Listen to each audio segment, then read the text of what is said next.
திருவள்ளூரிலிருந்து கடம்பத்தூர் நோக்கி நீங்கள் பேரம்பாக்கம் செல்லுகிற பொழுது ஒன்றை காணலாம்.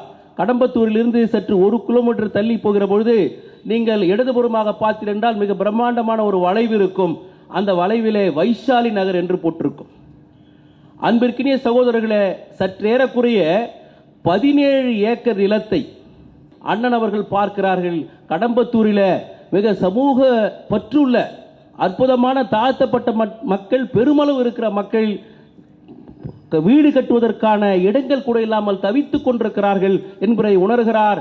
அந்த 17 ஏக்கர் ஏரி புறம்போக்கு நிலத்தை அண்ணன் அவர்கள் இந்த மக்களுக்காக ஆக்கிரமித்து வீடு கட்டுவதற்காக ஏற்பாடு செய்கிறார்.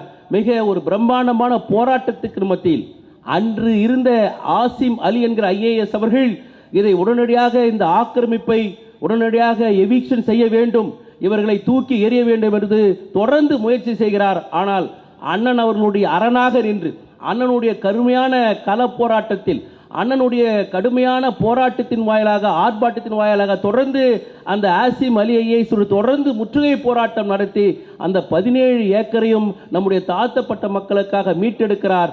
அண்ணன் அவர்கள் அந்த நகருக்கு பெயர் சூட்டுகிறார். அதுதான் புத்தருடைய அற்புதமான பெயரான வைஷாலி நகர் என்று அதை பெயரிட்டிருக்கிறார்.